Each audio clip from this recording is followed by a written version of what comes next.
Well, hello on this Wednesday, the middle of the week, and cold for some places. Northern Minnesota, lots of places in the 20s, even some 30s below zero.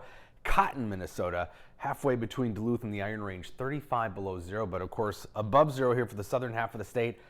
And if we don't get below zero tonight, which is our last chance, and I don't think we will, we're going to have only the 3rd January on record, 147 years, that we haven't gotten below zero in the Twin Cities officially.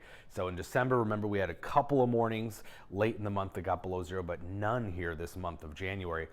This is what I'm expecting tonight, probably single digits here. Sub-zero again for northern Minnesota, though not as cold. And again, this is our last chance because after today, these last days of January are going to be much warmer by night and by day. So chilly day today. We do have a lot of high and mid-level clouds, basically for the southern 2/3 of the state. So some filtered hazy sun, indications that we might break through that cloud layer a little bit here. You can see by the afternoon hours some clear breaks potentially. So last couple hours of the day might be brighter here than the beginning of the day. And then tonight the problem will be we've got a chilly air mass, but again some clouds, at least some high clouds, and that's enough. Even a sheet, even if it's not a blanket but a bed sheet worth of cloud cover to keep us probably above zero. Big storms slamming into the California coast. We talked about this on Monday, and you can just see this huge system make its way onto the west coast. Lots of rain, lots of snow. This is the time of year that they really depend on getting that moisture, because most of the rest of the year, especially the summer, they just don't get really precip in California. So big system here, just kind of, it's like a garden hose spraying right at the central California coastline and then into the Sierra Nevada with lots of heavy snow. And heaviest rainfall is going to be in probably the central part of the state. These are some traffic cameras from around Sacramento. You can see wet roads.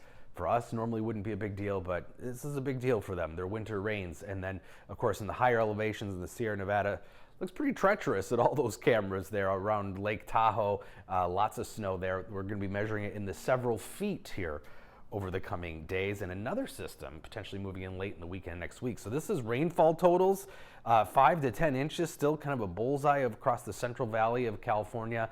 And then snowfall totals, again, we're talking several feet, 50 to 100 inches of snow in this whole pink purple swath of mountain snow there.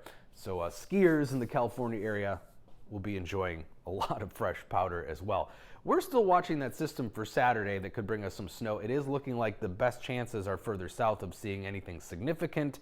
But either way, here's that system developing Saturday. Rain on the southern end of things. Looks like we stay on the cold side at least, so it'll be all snow, but it might be too far south of a track to give us anything significant. Does look like southern Minnesota, best chance of several inches, maybe 1 or 2 inches here in the metro. We'll have to keep watching that track. It's been wobbling a bit, but chances of a bigger storm next week. And I know if you're a snow lover, you're like, yeah, right. All these storms seem to go south. So definitely no guarantees yet. But next week, a bigger system, all the models agree, developing somewhere here in the central part of the country. This is the American model. It's a little further north of the track, so it kind of has us on the rain snow line late next week. This is probably late Wednesday or Thursday into Friday. European model, though, much more favorable track to put us in a very heavy swath of snow. This is the type of storm system and setup that could be a potential big snow producer if everything comes together. So we're watching that for late next week. Otherwise, chilly today, our chilliest day of the week, just mid-teens. Again, hazy, filtered sun, and then single digits. Definitely chilly tonight, but probably not below zero in the heart of the Twin Cities. Western Wisconsin, better chance of some sub-zero readings. And then we're warming back up into the 20s to even near freezing here by Saturday. Our last weekend of January looks mild. We're on track probably for the 15th warmest January on record. We'll see what February holds. But for now, that potential for some snow Saturday, and then that potential for a bigger snow somewhere in the region late next week.